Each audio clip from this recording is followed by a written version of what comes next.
दोस्तों देखिए, बिहार की सियासत से एक बड़ी खबर सामने आ रही है और वो बड़ी खबर भोजपुरी के सुपरस्टार रितेश पांडे को लेकर है। जनसुराज को लेकर उन्होंने चौंकाने वाले फैसले लिए हैं। तो क्या है पूरी जानकारी, चलिए मैं आपको सिलसिलेवार तरीके से बताता हूं। नमस्कार, मेरा नाम पिंटू सिंह यादव है और न्यूज लाइव में आप सभी का स्वागत करते हैं।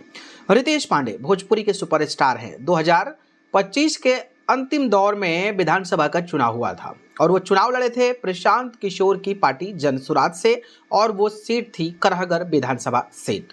हालांकि प्रशांत किशोर एक कद्दावर नेता के तौर पर सोशल मीडिया पर और मीडिया के नज़रों में वायरल थे, लेकिन जब नतीजे आए तो उनके पक्ष में एक भी सीटें नहीं आई। माना यह जा रहा था कि प्रशांत किशोर करहगर विधानसभा सीट से चुनाव लड़ सकते हैं, क्योंकि उन्होंने कहा था कि तो कर्म भूमि से चुनाव लड़ो, नहीं तो जन्मभूमि से, और उनकी जन्मभूमि करहगर विधानसभा सीट के अंतर्गत आती है। और माना यह जा रहा था कि प्रशांत किशोर वहां पर चुनाव लड़ेंगे, लेकिन जिस तरीके से रितेश पांडे एक सुपरस्टार गायक होने के नाते जनसुराज का दामन थामा, तो उनको चुनाव तो लड़ना ही था और करहगर विधानसभा सीट से रितेश पांडे चुनाव लड़े। इस कड़ी में रितेश पांडे को जो है माना जा रहा था कि जनसुराज में सबसे मजबूत दावेदार है पूरे बिहार की सीटों की बात करें। हालांकि जब नतीजा आया तो महज उनको 16,298 वोट मिले और वो जो है चौथे नंबर पर चले गए। इस कड़ी में अब बड़ी जानकारी जो आ रही है वो ये है कि रितेश पांडे ने जनसुराज से इस्तीफा दे दिया है।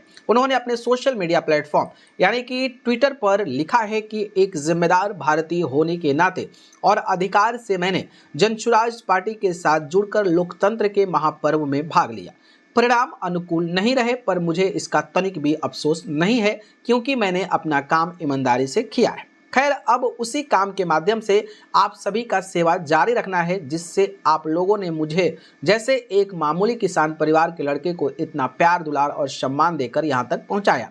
और इसमें किसी राजनीतिक दल का सक्रिय सदस्य रहकर काम करना मुश्किल है। इसलिए आज मैं जनसुराज की पार्टी से सदस्यता से खास करके इस्तीफा दे रहा हूं। कम शब्दों में अपनी बात को कहने का प्रयास किया है, उम्मीद है आप लोग समझेंगे।